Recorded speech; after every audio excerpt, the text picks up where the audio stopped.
Hello and welcome to the Action Network Podcast, UFC Betting Preview. I'm Sean Zerillo, joined today by Billy Ward to help you break down a 14-fight card for UFC Qatar. Going to give you our best bets, favorite underdogs, top props, and more. And if you'd like to tell some of the bets that we discuss on today's show, you can find the quick slip link both in the podcast and the video description, or visit actionnetwork.com/bet now. 14-fight card from Qatar. Start time early, 10 a.m. Eastern on Saturday, 6-fight main card at 1 p.m. Eastern. Quick shout outs to John Lanfranca for jumping in for me last week. Also, dude named Brandon I met at the airport at about 7 a.m. as I was flying the day that you guys recorded the show. I was in New Orleans last week, but asking or getting asked to give out some of my bets early at the airport instead of on the pod because I wouldn't be on the pod that week. So apologies to Brandon because the two bets I gave him were Rodolfo Vieira, not great, and then the main event to end inside the distance, also not great. So unfortunately, didn't have Michael Morales locked in at that point of the week, but appreciate Brandon coming up saying hi. If you ever see Billy or I in public, I mean, we run in pretty small circles here with the MMA stuff. So always feel free if you see us at a card, if you see us at a gym in Billy's case, always feel free to come up and say hi. I really appreciated meeting Brandon in that conversation, even though we were both on our way to different destinations. But getting into this week's card from Qatar, main event Arman Tsarukyan -600 against Dan Hooker at +450 in the lightweight division. Fight about -220 to end inside the distance, +170 to go to a decision. I like Tsarukyan to win inside the distance at about -145. Billy likes Tsarukyan to land over 3.5 takedowns at even money. We'll get into his prop and whether he's going to ladder that one up. Now, Arman was supposed to fight for the title against Islam Makhachev at UFC 311 in January. Ended up pulling out the day before the fight with that back injury. He claimed it happened while cutting weight. We all know, because we've all seen the video, we all know it happened while he was showing off for Nina Drama. It was one of the most embarrassing ways a fighter has probably ever injured themselves pre-fight. But he did come back. He was the backup fighter for the Topuria Oliveira fight at UFC 317. Now facing Dan Hooker here as a big favorite. It will be his first time back in the cage. He's 6 years younger. Hooker is the bigger man, though, 5 inches taller, 4-inch reach advantage.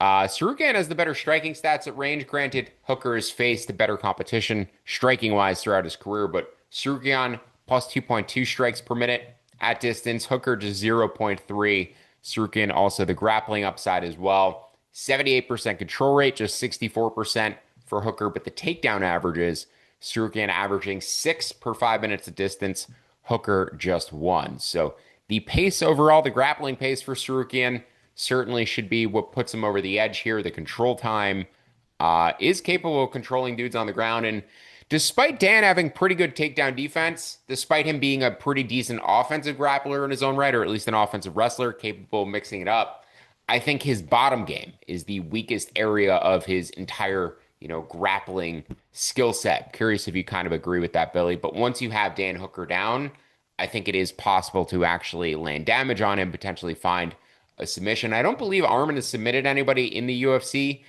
He does have several submissions from earlier in his career where Nick chokes. He has an anaconda on his record as well. I think he's going to get Hooker down. I think he's going to find a way to either get a submission or get on top, get to mount, and land some ground and pound and potentially finish the fight. I do think Hooker is capable of finishing Arman as well. Arman, if I'm choosing cardio here straight up, I might prefer Hooker's gas tank. Yeah. It's a little bit different if Hooker is going to be the guy getting grappled and force the scramble, etc. But in a pure 25-minute striking match, I think I'd prefer Hooker's gas tank, and I might prefer Hooker's strike durability as well. I'm not sure that Tsarukyan is necessarily the most durable guy. He was knocked out regionally earlier in his career, got hurt by Charles Oliveira, got hurt by Joel Alvarez. I think it's possible that Dan Hooker could potentially finish Arman Tsarukyan, but I do like Tsarukyan, as I said, to win the fight inside the distance. I make his inside the distance odds about -165, make a finish 70% of his win condition. I would take his ITD odds to -155, currently -145 at DraftKings. So, Billy, I mentioned the takedown prop for Tsarukyan over 3.5 at plus money. Are you going to ladder that one up? And then any other ways you're interested in betting on this fight, and any other live angles you might be looking at as well? Yeah, before I get too much into it, I put this bet in last night, put it in our sheet. It is not there as we are recording this Hmm. Friday morning. They took down every stat prop, so I have no idea what or when it will come back at. So that one will be a little bit tricky. As always, jump in the Discord. I have a few stat props I'm going to be talking about in there. I don't think this is a ladder candidate for me. I think somewhere in that 4 to 5 takedown range is probably where the finish happens. To your point, Dan Hooker's, I wouldn't say he's bad at getting up. He just takes a lot of damage in the process. He got taken down 5 times over 3 rounds by Mateusz Gamrot, was able to get up a few of those times, but he just completely leaves his face exposed, stands up, and just trusts his chin to carry him through the get ups. I think eventually Arman will find the finish. To your point about the submissions, the last 3 times Arman has competed have been in grappling matches. Submitted Patricky Pitbull, submitted Benson Henderson, both of those this like spring/summer. So, maybe he's been focusing on the grappling a little bit more, or just because that's what he was preparing for, he looks for submissions a little bit more. But I do like your point that eventually enough takedowns, he'll find either damage or a submission against Dan Hooker. Last thing on the cardio, I think Armin probably has really, really good cardio. He just has such a high output of everything when he's fighting. He's throwing a bunch of hard strikes, he's grappling over and over, crazy scrambles. I don't care how good a shape you're in, eventually that's going to wear you down. So maybe if he can't get Hooker out of there in the first 3 or so rounds and we get a huge price on Dan, I'd consider a live bet there because he does have the power. That power lasts a little bit later into the fight. If he's just letting Armin, flip over him, jump positions, staying kind of calm, might be live for something there late. So keep an eye on that. Depends on how the fight's going. Depends on if it looks like Hooker might just be washed. We haven't seen him in a while. He has taken a lot of damage in his career, dealt with a lot of injuries. He's now 35 and hasn't fought in more than a year. So there's some risk there that we've already seen the best of him and it's gone now. But if that's not the case and he's competitive in there, but the price gets bigger, might be looking at Hooker live in the fourth or fifth round. Yeah, Hooker seems more interested in promoting lightly Backyard lightly fights. regulated street fights in his backyard at the moment. Dan Hooker definitely going some interesting directions in his life at this point. As you mentioned, the age gap certainly a concern. I didn't shout it out specifically, but I should. Submission prop for Tsarukyan as high as plus 360. I make that Mhm. plus 300. So I'm gonna have probably a quarter unit on his inside the distance odds, and then maybe a tenth, something like that, on his submission prop, maybe 0.15 to win another half unit, something like that. But Tsarukyan inside the distance, Tsarukyan by submission, my favorite way is to bet Saturday's main event. Move on to the co-main event between Bilal Muhammad plus 240 and Ian Gary at minus 265. This fight is minus 280 to go to a decision, plus 210 to end inside the distance. I like Gary by decision at minus 110. Billy likes Bilal on the point spread plus 3.5 at minus 115, and consider a stab on his money line as well. So I'm curious how you're allocating that one out, Billy. Gary's the bigger man, 4 inches taller, 2 inch reach advantage, also 9 years younger. He doesn't have that big power necessarily that Bilal should worry about, but in the same respect, I don't think Bilal has the same power that's going to worry Ian Gary that Gary has gone up against in his recent fights. It does seem like Bilal could potentially land takedowns here. I think Gary's good enough of a grappler to deny those, keep this at range, and outstrike Bilal over the course of a 15-minute fight. So I get the point spread angle. I think Bilal can certainly win around here and end up covering that. I do think Gary wins this fight at a pretty consistent clip, though. I make his money line north of minus 300. I like him small as a parlay piece to about that number, but prefers decision prop. I make that minus 125. Would take that up to minus 120. But Billy, you're taking the dog shot here on Bilal. Are you taking any money line or just going with the point spread? Yeah, I'm not sure. The money has came in pretty heavily on Ian Gary throughout the week. I think these are kind of weirdly two unpopular fighters, despite not actually like Yep. doing anything wrong or horrible. Like neither of them have committed any crimes or whatever. But it seems like the Their crimes are unpopularity being of boring Bilal, fighters. right? Seems like the crimes, or the crimes, the unpopularity has been heavier for Bilal, so people are just betting against him kind of reflexively. And I think we'll get better prices later on. The money line odds have continued to adjust. The point spread has not, so Mm. that'll affect how I allocate that. I will have the full breakdown for this one probably Friday night since we're get early cards this weekend. The thing for me is Bilal has fought a few guys vaguely reminiscent of Ian Gary. He beat Stephen Thompson, kind of boring decision, took him down a bunch of times. Leon Edwards is not an entirely dissimilar fighter than Ian Gary. Ian Gary hasn't really fought anyone like Bilal, and probably the closest comp is Shavkat. And we think about Shavkat actually getting takedowns and hurting him. Shavkat won a couple rounds just by cage pushing Ian Gary. The first two rounds of that fight, he just stuck him against the fence, got a little bit lower center of gravity, a little bit more strength, and just kind of pinned him there and landed little shots. I think that's a very uh easy path for Bilal to walk. That's kind of just what he does. So if he can shoot from the outside, doesn't need to finish the takedown, just run Ian Gary to the fence and keep him there, hopefully the refs or the pressure from the crowd aren't causing too many breakups there. But I could see 2 out of 3 rounds from Bilal here. Really wish this one was a 5 round fight. Ian Gary has faded pretty badly in the championship rounds. I gave it out when I was talking earlier in the week, but he's been to 2 5 round decisions. He has lost 3 of the 4 championship rounds on the judges' scorecards in those fights, one of which he was winning pretty easily against Carlos Prates and kind of fell apart against a literal chain smoker. So that's not a great sign for his cardio, but it is just a 3 round fight.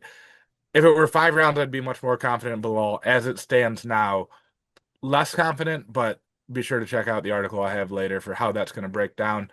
I'm not exactly sure where I'm allocating it because it depends on where this line stops. Yeah, good shout by Billy on the championship rounds factor for Gary. I believe Bilal requested a 5 round fight, and Yeah, I heard that Gary too. declined it and only wanted to fight 3 rounds. So yeah, certainly speaks to your point, but worth just filing away mentally. If Gary is in main events in the future, I didn't realize the Mhm. lost 3 out of 4 championship rounds aspect. Did think he had pretty good cardio, just in the back of my mind. Certainly a sufficient cardio for 15 minutes, but definitely noteworthy for a 25-minute fight. Gary has steamed from about minus 150 to minus 265, minus 170 to 265 for this matchup. So certainly money has come in on the favorite here. As Billy said, he may get a better price on the underdog closer to fight time. Before we move on to our favorite underdogs, just a reminder, football season's here, folks. And we've got some huge improvements and updates coming to the award-winning Action Network app, which we're very excited to discuss in the weeks ahead. But to get most of the app, you'll still need to be an Action Pro subscriber. And it's only with Action Pro you get real-time pick alerts from me and the entire Action Network team of experts. Plus, you can access pro projections powered by Sean Kerner and our predictive analytics team, plus a ton of other benefits. And right now, Action Podcast users can get $20 off the annual price of Action Pro. Just go to actionnetwork.com/pro and use promo code POD20. That's actionnetwork.com/pro. Use promo code POD20 for $20 off the annual price of Action Pro. Got a bunch of fighters, a bunch of fights to discuss in our favorite underdogs section. We'll talk about a few fights from a prop perspective, get out of here with some best bets, and then some final thoughts on the fights that we did not already discuss. We've got 2 fights that we don't have otherwise allocated, which we'll discuss at the end, including the late booked Waldo Cortez Acosta Shimo Gaziev fight, which we will discuss, even though it's still early days in terms of lines coming out for that. But going to the underdog section, and the fight I'm actually most interested in from a handicapping perspective, purely from a handicapping perspective this week, I think Jack Hermanson versus Mirtabek Oralbai is the most interesting fight on the card. Again, from a betting perspective, purely because you have Jack, who's 37, coming off of a knockout loss, moving down from middleweight to welterweight, which we would normally hate at this stage of his career. He looked tremendous on the scales last night. All 28 fighters made weight for this card. But Jack, who previously making middleweight wasn't always the easiest task. I'm not sure if he's working with Hamzat more closely, a nutritionist, to figure out what Hamzat did to get down to 170. But regardless, Jack looked phenomenal on the scales at welterweight last night. Mirtabek Oralbai coming up from 155 to 170. Also hit the mark at 170 last night. He is a decade younger than Jack, but Jack is 3 inches taller, has a 3 inch reach advantage, and I think he's the better wrestler and striker in this matchup. We've seen previously Jack in a pure grappling match with Hamzat Chimaev, extremely competitive, if not outright winning some of the exchanges. He's outstruck his competition by more than a strike per minute throughout his career. Oralbai, a neutral differential, extremely hittable. Oralbai typically beats his opponents by out grappling them. I don't think he's going to out wrestle Jack here. I think he needs to hurt Jack and rely on the fact of the speed advantage and the fact that Jack's durability could potentially be compromised. So as long as Jack doesn't get knocked out here, I think his price tag north of 2 to 1 is extremely appealing. And I think considering it's already in that range, the durability factor is more than handicapped into the line because I do view him as the more skilled fighter, as I said, both on the feet and on the mat. So Jack Hermanson to win north of 2 to 1. Jack Hermanson to win by decision also projects as an edge as well, but I think he could potentially get on top of Earl by and finish him here as the much bigger man. So Billy, Jack Hermanson, Miktabek Earl by. Any interest in betting on this fight? I'm sure you'd agree with the points I made regarding Jack and the skill advantage, just the durability being a significant concern at his age and cutting down in weight. So, what's your view on, Uralbai coming up, Jack coming down, these two meeting, and Jack being a big price tag? Yeah, I actually bet Orelbi at a slightly better price on my Monday article, gave that one out. I I would not have been shocked if this was just Orelbi going up to middleweight. I don't know how he ever made lightweight. The dude is huge. But if you look at his last few fights, he fought lightweight, 160-pound catchweight, 165-pound catchweight, welterweight. He's big enough. I'm just never gonna bet on a 37-year-old who's coming down in weight. It's not necessarily the size, but just the speed differential. He looked slow against Hobocop getting knocked out in June, and now he's going down against a former lightweight who looked athletic and fast for the division and the age gap. The price has moved on me a little bit now where I don't think I'd be on the oral buy side. I get your points with Hermanson. I just think he might be past over the hill at this point and just on a pretty steep decline. So that's where I'm at. Never like older fighters coming down in weight unless they're just blatantly too small for the division, which, as you pointed out, we thought Hermanson was like a big-ish middleweight, right? Like he never struck me as an undersized middleweight. No, completely agree. So I was shocked that he was even capable of trying to make the move, let alone the fact that he seemed to make weight without issue. I thought he's looked worse on the scales for middleweight fights than he did last night. Right. So, yeah, really intriguing fight between Hermanson and Uralbai. A couple underdogs we do have consensus agreement on. Bogdan Grad against Luke Riley. Bogdan Grad is your guy, so I'm going to let you run away with this fight breakdown. But a debut for Riley, teammate of Paddy Pimblett. Didn't have to earn his contract on Contender Series, though. Is 10-0, all in Cage Warriors, 4-0 as an amateur as well. But he gave up takedowns, gave up control time Yeah. in a bunch of those Cage Warriors fights. He also seemed to come back and win against opponents who weren't able to sustain their style for 15 minutes. No concerns really about that with Bogdan Grad, who has great cardio, very aggressive pace, mixes things up really well. And I think his pressure and his control may ultimately break Luke Riley here. But anything north of plus 200 on Bogdan Grad is a bet for me. I make both him and Jack Hermanson closer to plus 190. I also make the goes to decision prop right around a pick 'em for this fight. You can get as high as plus 120. So Grad over 2 to 1, and then the goes to decision down to plus 110. My favorite ways to bet this fight. Billy Bogdan Grad against Luke Riley. You're on Grad with me as well. Any interest in the total or any finish props aside from the underdog? Yeah, not really. We're just getting such a good price on Grad. He has become one of my favorite dogger pass fighters Mm. because, and I broke him down twice on the Contender Series, and both times my note was he might just decide to brawl with you, and he really shouldn't, and it won't go well for him. But if he remembers that he's a good wrestler or that's the game plan, he looks really good, and that's been the case throughout his career so far in the UFC. And to your point, Riley, I thought had pretty good takedown defense, like first level, but then was eventually getting brought back down and kind of stuck there and not doing a great job getting back up. All those Liverpudlians, they like jujitsu, they like doing submissions off their back, which leads to them spending, I think, too much time on the ground once they are taken down, which could be a big problem with Grad. And it feels like to me the level of Cage Warriors competitors have just been much lower than it used to be when Paddy Pimblett was coming over, Leon Edwards was coming over, or whatever. So I'm trying to mentally adjust down what I saw for Luke Riley and say, yeah, but this was Cage Warriors, where Grad isn't a ranked fighter by any stretch, but he's a legit UFC athlete. He's 1-1 in the promotion, big knockout win, and then close loss. His loss in the Contender Series, he got clipped because he was trying to brawl. Then he came back and grappled. There's a clear path for him at north of 200, so I'm just going to take that all the time and not overthink it. Ishmael Nardiev against Ryan Loder in the middleweight division. Loder, the bigger man, 4 inches taller, 2 inch reach advantage. Also has all of the wrestling upside. Pretty good cardio too for a guy who's dedicated to the wrestling. His striking and physicality is extremely limited though. And As a result, most of his fights tend to look very binary. Either he's going to get the takedowns, get to dominant positions, potentially find the finish, or his opponents are going to have a big striking advantage and potentially hurt him and put him away. But Nardiev doesn't have great cardio, so you have loaded with the cardio advantage, the grappling advantage. I think if Nardiev doesn't hurt him early or at least deny the takedowns early, it could be a very bad fight for him. I make this fight around a coin flip and get his loader about plus 120 down to plus 110 is where I'd bet him to. And then I also show value on the goes to decision prop at plus money as well, even though I said this is kind of a binary matchup, which is why I'm less interested in betting the GTD as opposed to Loader's money line, but may prefer Loader to win in round two, plus 800. Round three is 12 to 1 if you're betting props.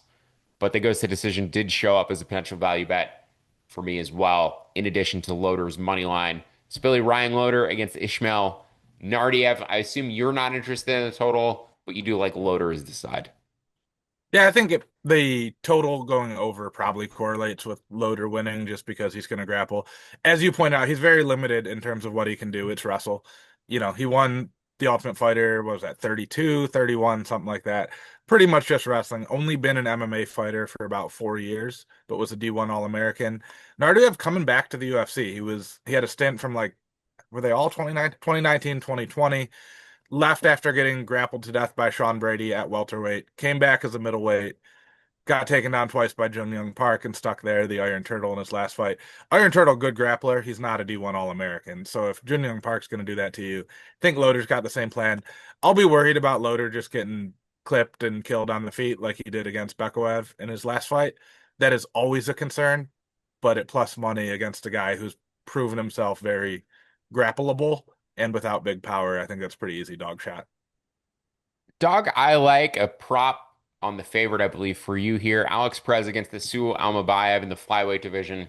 Perez, only 2 years older, is coming off of an ACL injury, though, which he sustained against Tatsuro Taira last June, but was winning that fight, won round one, sustained the injury in round two. He held Muhammad Makayev to 3 of 20 on takedown attempts. I thought he won that fight. Bunch of scorecards thought he won that fight against Makayev as well. Now, Almabayev, very wrestle heavy. His entire game kind of built around getting takedowns and high volume number of takedowns. Perez is a really good wrestler, but what he does do is give up the back and give up submissions, particularly early. So if he's able to deny those positions, I think he wins this fight because he is the better striker. Leg kicks, boxing should eventually put him ahead on the scorecards in terms of the damage. But if Asu is able to land the takedowns, if Perez is at all compromised from the ACL injury and not back to 100% athleticism, especially at flyweight, where speed makes all the difference, I think Asu could potentially grapple him, if not find the finish. But if Perez is close or back close to where he was before the injury, I think he's the value side. I make his money line about plus 150. I make the GTD prop about minus 190. Would bet those to plus 160 and minus 175, respectively. Billy, as I said, you like, I believe, the Asu takedown ladder here. How high would you go on that, and how do you see this fight playing out? Yeah, hard to say. They obviously don't have those props up now. They don't even have them for the main card fight, so we're not getting there. That's one I'll talk about in the Discord. Probably my least confident of the takedown ladders I do have. What I will say is I'm very excited to bet on Alex Perez in his next fight Mm. because I don't like these guys coming off an injury. The thing that really scares me is he was booked to fight Steve Ursag in August, and that one was listed as canceled because of another Perez injury. Mm. So that's really scary coming off the injury against Tyra, tries to make it back, can't fully get there. Assuming, if he loses here and looks kind of bad and they give him an easier fight in his next one, people are going to be so far off him and it's going to be a great time to get back in the Alex Perez train. But I am not betting it this time. I just can't do it with the returning from injury. So we'll see on the takedown ladder. I don't want to go too high on that. I think, 2 or 3 is about what I'm expecting. We'll see if that's a fair price or if they juice that too heavily. Yeah, I'm gonna have to look up what the injury Perez claims he pulled out with against Urseg, a fracture. I don't know where it was though. Let's see. But either way, like that durability is starting to go. He was already a guy who missed some fights or pulled out of some fights, had some injury issues even before the Tyra thing. Like if you go on his Tapology between fighting Davy Figs in 2020 and Pantoja in 2022, there's one, two, three, four, five, six fights that didn't happen. It's just concerning at this point in his career. Absolutely, yeah. And not all of those were his issue. I believe Kai Kara France pulled out with an injury, but the Cop fight, the Albazi fight, the Askarov fight, I think was all Askarov withdrew. It was about 50-50 in terms of Perez withdrawing or his opponents withdrawing, but yeah, Yeah. certainly has faced a number of physical issues throughout his career. Was he? No, that was Roy Val who had the shoulder pop out, right, during the fight as well. Yeah. And end up getting submitted, yeah. But yeah, a lot of flyweight issues and injuries surrounding Davison Figueiredo. He took that. I mean, most people don't realize it, just looking at the records and going back. But Perez did take a very, very short notice title Title bout fight. against Davison Figueiredo, where if he had had more time to train for that fight, I think it's an opponent he could have been competitive with. He had like a week, 2 days to prepare for that fight and got submitted in the first round in kind of an awkward position as well. Now, Figgy, one of my favorite flyweights of all time. Don't want to take anything from his 125-pound resume, but I've always thought Perez was underrated relative to the betting market, and certainly think he's interesting in this spot against the guy who's only going to try to wrestle him, considering his wrestling pedigree. But the injuries and the physicality definitely a concern. But not a big age gap between these guys. They're only two Right. years apart in age, so maybe Perez back near 100% can get it done. Underdog shot you like this weekend. I'm actually on the other side. That's Tagir Ulanbekov against Kyoji Horiguchi. Horiguchi, in my opinion, the most public dog this week. This is his second stint back in the UFC. He is the better striker. Ulanbekov, the much bigger man, though, 3 inches taller and a 7-inch reach advantage. Did go 0 for 8 on takedowns in the last fight, though, and I do think his athleticism has been kind of waning a little bit. His effectiveness has lessened in his recent fights. Could say the same for Horiguchi, though, just looking at the trend of his career record. And given the public splits this week, my model makes Ulanbekov about a 70% favorite. I make his decision line roughly plus 105. His submission or decision line is how I want to play Ulanbekov. I make that prop about minus 200. You can bet it at minus 140. I'm essentially just going to exclude the knockout probability from Ulanbekov's win condition. I make that just around 5%. I think the betting market has it closer to 10 or 15%. So rather than laying minus 200, north of minus 200 on Ulanbekov's money line, I'm just going to take his submission or decision prop at minus 140 compared to a projection of minus 200. Billy Ulanbekov against Horiguchi. As I said, you like the dog this weekend. Where's your price target for Horiguchi and any other props or bets you like for this fight?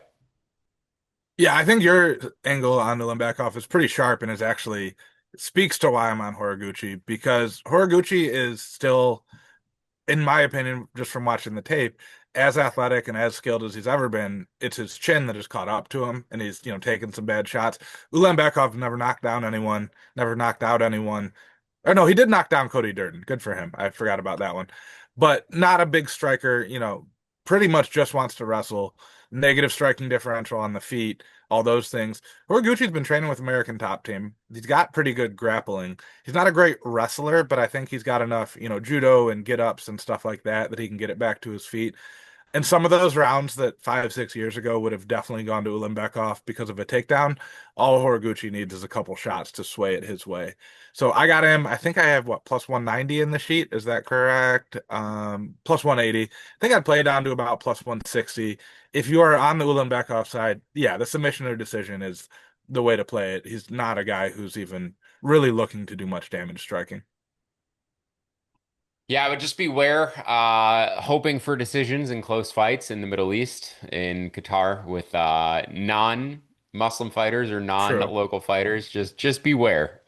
You're That's likely to fair. get robbed this weekend. We're going to get a little bit more partisan judging, a little bit more judging favoring takedowns and control too, as opposed to damage that we've become more accustomed to throughout the rest of the world. I think still going to get a little bit more deference in terms of takedowns and control time That's a fair point. in Yeah. these fights. But just beware that, if you're betting on the non-Muslim or non, somewhat local fighters that you may end up getting screwed on the scorecards here this weekend. Speaking of which, Shamrock making his debut against Zerillo Aliyev this weekend. A lot of fighters. I believe there's 7 or 8 fighters on the card with an EV and OV or an IV in the last name. Make sure to avoid those dudes beating you on a split decision as well. And Zerillo Aliyev, one of the few. He is the younger man, 7 years younger than Shamrock, who's making his UFC debut. Rock coming over from Octagon, which is the Czech promotion. Ludovic Klein, the Basharat brothers, Felipe Lima, David Dvorak, all have come over from Octagon in recent years. To your point about Cage Warriors, Octagon has maybe overtaken it or at least come very Yeah. close in terms of producing decent talent, especially in these lighter weight classes. Now, Aliyev, as I said, 7 years younger. He's the grappler. He's going to be looking for the takedowns, the control time. Shem has been taken down and controlled in his Octagon career. Cardio, not necessarily sure whether he can sustain it because aside from a couple of split majority decisions, both of which he won, every other one of his fights has ended in 6 minutes or less. But model does show value both on Shamrock and he goes to decision prop. I make I make the GTD about minus 185. You could bet it between minus 155 and minus 175. I think ultimately Aliyev ends up landing the takedown. Shem stays safe on bottom and survives to a decision. But as I said, a slight concerns about the cardio in extended fights, though I do like the dog shot if he's able to keep it standing. I think he could potentially finish Aliyev himself. So Shamrock around plus 250, and then he goes to decision prop at around minus 155. Billy Aliyev against Rock this weekend. Any bets for you here? Yeah, I'm also leaning towards Shamrock. I was very impressed by his grappling in the tape I watched, which if you can stop that, you've solved it with Zerillo Aliyev. He's a pretty one-dimensional fighter. Not sure, as we were talking about the different promotions and what that level adjusts to. That's where it gets a little bit tricky. That grappling looking good against other guys in Octagon. Maybe Aliyev is a little bit too much, but I think Rock is probably the side here pretty clearly. So moving on to our top props section. We've got a couple fights that we're going to discuss here, and then Billy's got another potential takedown ladder in our best bet section as well. The one finish prop I showed value on this card is Volkan Ozdemir against Alonzo Metafield, the light heavyweight bout. Both guys in their mid to late 30s. Ozdemir, 2 years younger, 2 inches taller, has the better cardio of the pair. He's only been finished in the UFC by Daniel Cormier and Yuri Prochazka. Went to a competitive decision with Carlos Oberg. Knocked out Johnny Walker in round one. Finished Bogdan Guskov. He can fight for 15 minutes. He has different ways of finishing the fight via knockout, via submission. I think his power is still pretty decent. Speed's still pretty decent for this stage of his career. Menafield seemingly showing signs of physical decline, but can still put guys away in the first round. And I don't think Ozdemir has elite durability necessarily for the division. I think both guys average or below. So make this fight ends inside the distance about minus 220. Can get minus 175 on the finish prop. May prefer the under 2.5 at a slightly better price and lesser juice. But Billy Ozdemir against Menafield, not a fight I'm super excited in watching nor betting, but I might take the ends inside the distance prop on this fight. Do you have any thoughts? Yeah, I was surprised it's not a longer odds to end early. Like I thought that would be kind of everyone's view on that.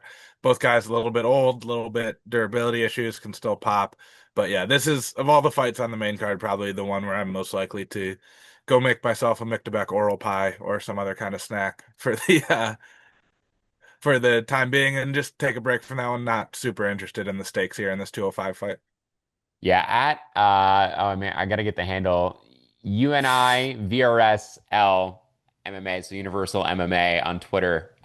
Dude made a literal pie that looks exactly like Mirtebek oral pie. It is uncanny how well he made it. And it's a Mirtebek oral pie. It's a beautifully made creation. And if you're gonna be watching the card this weekend, again, 10 a.m. Eastern start time, maybe make yourself a breakfast Mirtebek oral pie to watch the A little bit of fights. bacon and egg, McDebeck oral Yeah, pie yeah. action. Little I was flying back, as I said, from New Orleans. I got a little breakfast po' boy at the airport. And I was like, why is this not how I start my day every day? A little French bread, bacon, eggs, cheese. It was amazing. But the bread is obviously what makes all the difference. So if you can make pies, the Mirtabek oral pie looks like a creation worth your time. A few more fights to discuss here before we get out of here.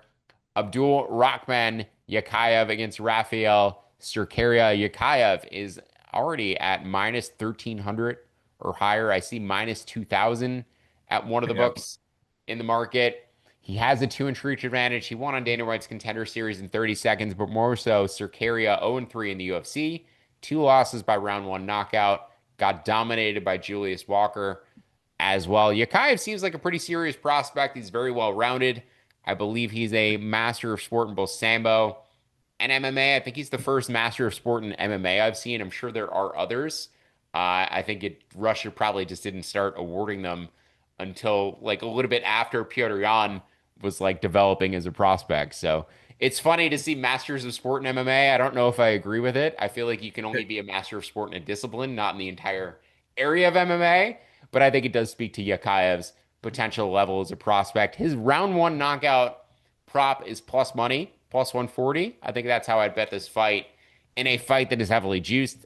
Again, he's minus 1,300 to win the fight. The fight is minus 1,300 to end inside the distance. If he's going to pay off his price tag, it's likely via early finish. And we've seen Sturkaria just kind of get hit once and collapse in past fights. So Yakayev against Sturkaria, Billy, what's your thoughts on Yakayev as a prospect overall since you previously handicapped him for Contender Series? And then agree or disagree with the round one KO prop at plus 140. Yeah, I like that line on the prop. The only thing I'm nervous about the KO side of it because he actually has as many submission wins as knockout wins regionally. My big thought on him is I really don't know how good he is, but the UFC seems to really, really like him because on the Contender Series, he fought a dude who is a full-time software engineer and was also on the Contender Series. And now they're giving him a guy who is 0-3 with 2 first-round knockout losses in his debut. I don't know why they love him so much. Maybe just because we don't have too many 205ers. But yeah, so the UFC really likes him. It's usually good to have your betting interest aligned with the financial interests of the UFC when you're doing that. So I'm with you broadly speaking. But he doesn't seem like huge personality or something all that exciting. So I don't get why we're doing this, but getting a big push from the promotion one way or the other. If you're on Twitter, we have a great new feature. If you see a bet from any of your favorite action experts or anyone on gambling Twitter, you can now tag at Playbook and tell our bot to build a bet slip at a book of your choice. We'll build it out for you with a quick slip link that opens right up to your sportsbooks. Keep an eye out for a new tool at Playbook on Twitter. Let's move on to our best bets for this Saturday's card. One underdog shot that we both agree on. Bexat Almacan plus 125 against Alexandre Topuria, brother of Ilya, older brother of Ilya, who's around minus 150. Bexat was minus 130 on Monday. The market has completely flipped towards the Topuria's side. Topuria, BJJ black belt, good boxing like his brother, also pretty solid wrestler too. But he's not overly aggressive. I think Bexat offers more volume potentially, comparable, if not bigger power. I think Topuria has the grappling upside, but I make Bexat around plus 110 here. I would bet him to plus 115. And then it goes to decision prop. I'm expecting a competitive fight, a high paced war, but a competitive fight between these two. I make the goes to decision prop around a coin flip. You can get as high as plus 155 on that prop too. So dog and over again, another fight where I'm on both the dog and the fight to go to a decision this weekend. Hopefully we hit one, if not both of those bets in all of these fights where we're splitting between dog and over, or dog and goes to decision. But Billy, Bexat is your best bet for this weekend. I believe he was your best bet against Brad Katona as well. I was on him against Katona with you. He ended up getting the knockout. How do you see this fight playing out, and where do you like Bexat down to? Before we get too deep into Baby Shavkat, as I call him, Sean, did I hear you say comparable power to Ilya or Alexandra Topuria? Was that how you described that? Uh yeah, I mean at minimum he probably I'd say comparable if not bigger. So I do favor Did, his power, but I don't want to discredit the power in the Taporia family in general. I can't disrespect the power coming from either Taporia brother. I can because Baby Shavkat dropped Umar, Sean. We talked about this last time. Nobody drops Umar, became the first person to do that. Sure, he got dominated the rest of the fight. He took it on like 3 days' notice and looked great. And then needed 64 seconds to flatten a dude who had never been dropped or finished in 19 professional fights. Nobody's got more power than Baby Shavkat. He's gonna do more things. He's also just more active. I mean, based on a limited sample size for the time we've seen him not being wrestled to death by Nurmagomedov. But he's more active. That was the thing that really I didn't like about Topuria is he's kind of way too patient against a Mhm. guy he should have put away in Colby Thickness because Colby Thickness came in on a couple days' notice and was competitive with Topuria. I think he's good everywhere, Topuria that is, but doesn't have that one thing where he's just going to press his advantage and get you out of there. So he needs to win for 15 minutes. Bexat needs to land one punch, and he's got it wrapped up. Also, you talked earlier with the local judging. I don't know which way that sways here because Topuria's the family, obviously fairly popular, but Bexat from Kazakhstan, if I have that correct. I So believe so. Yeah. Yeah. I think closer Bexat would probably regionally. get, if there is going to be hometown judging, it's probably Bexat, but yeah, it could go That either was way. my lean, but I could see it either way. But also, he's just going to kill him in 45 seconds, so it won't matter anyway. Baby Shavkat, I'm going to bet him as my best bet until he stops fighting.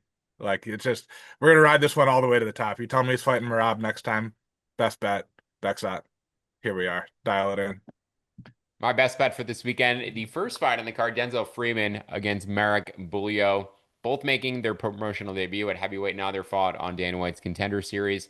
Bulio is 3 inches taller, but otherwise the measurables pretty much the same, but a difference in style. Freeman is the wrestler. Bulio is a BJJ black belt, but he has very limited striking, and he's not necessarily a good wrestler either. Trains at a small gym in Poland.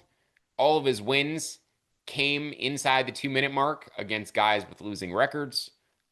Freeman has ended up winning a belt in LFA. Also, though, was in the Marines, you know, training and learning jujitsu. He was in WWE, or at least briefly in their development program, trying to catch on as an entertainer, but it all speaks to the fact this dude is pretty athletic for heavyweight.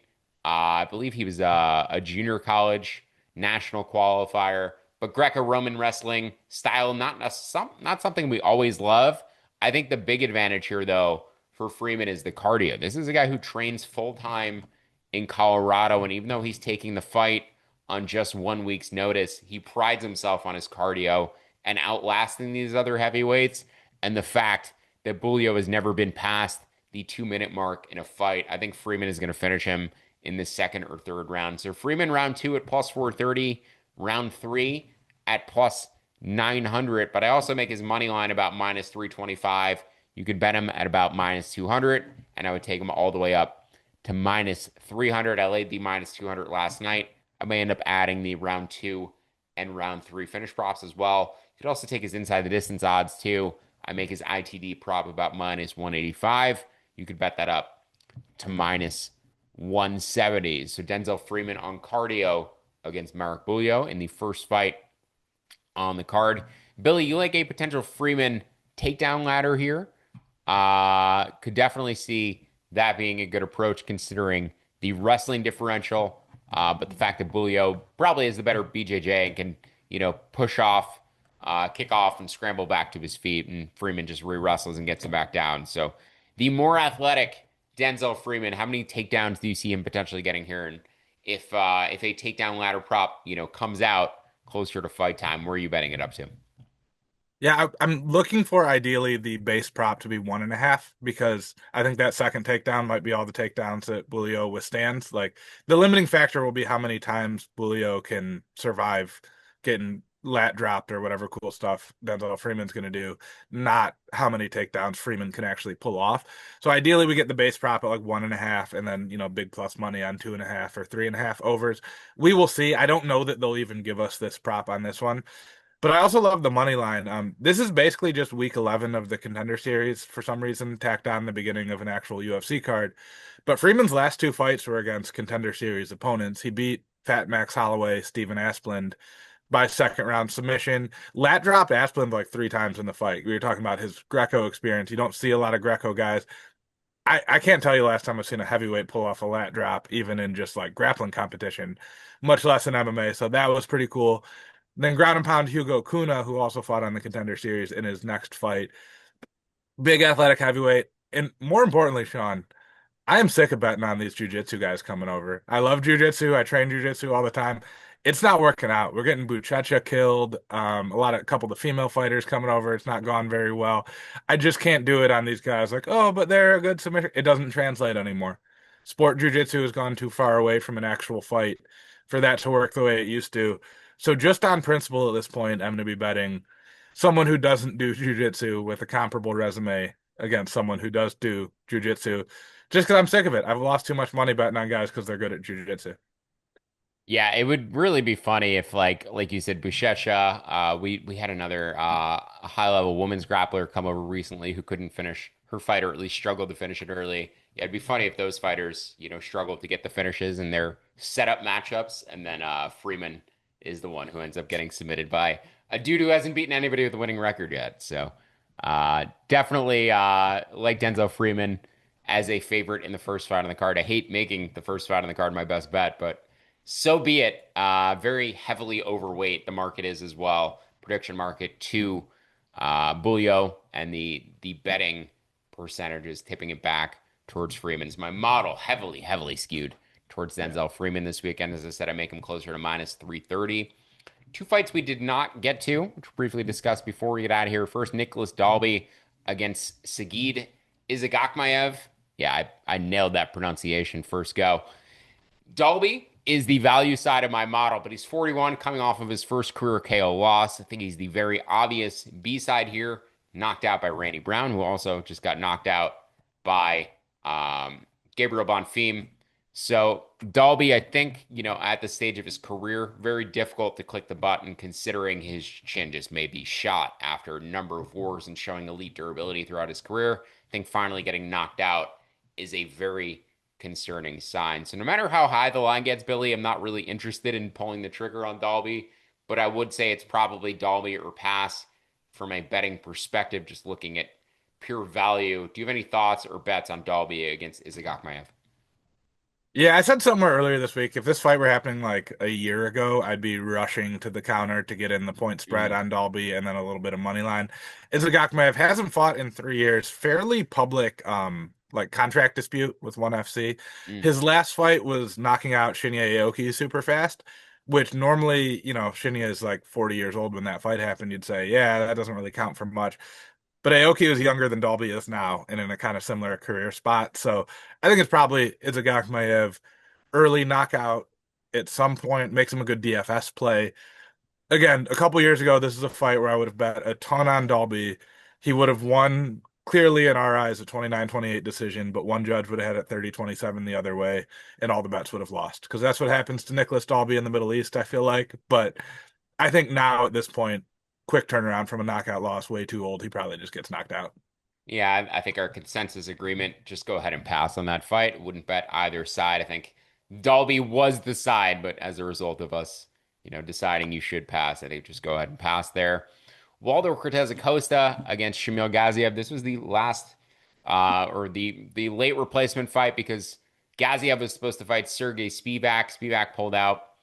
Waldo flying from, I believe, the DR all the way to Mhm. Qatar in a 2 day span. Ended up making weight. I lean Waldo here, but I need a little bit more data in terms of my prediction data before I finalize the projection of my model. Um, but I do lean Waldo as a slight favorite just in terms of the stylistic nature of the matchup. I think though that you may get a better live price on him after round one. Now, as I said to Billy before the show, we're going to settle the age-old question of which sport is a better base for MMA, baseball or volleyball. But Shamil, I think from the jump, does tend to be a little bit more aggressive, probably has more power than Waldo as well. So of the two, I think if somebody's going to land more damage in round one, I think it's Shamil. Waldo, though, really good at, working that jab, picking his way back into the fight. And considering he doesn't really have to worry about the takedowns here, I think that could be the biggest factor in his favor if he's just going to be able to box it up for 15 minutes with Shamil. I think he's going to end up pulling away in the final 10. So, Billy, Waldo Cortez Acosta against Shamil Gaziev. I probably lean Waldo round 3 or by decision. Probably Waldo by decision. We'll see if I end up taking any bets or any props for that fight. But Waldo money line, Waldo decision, Waldo live is where I'm looking right now.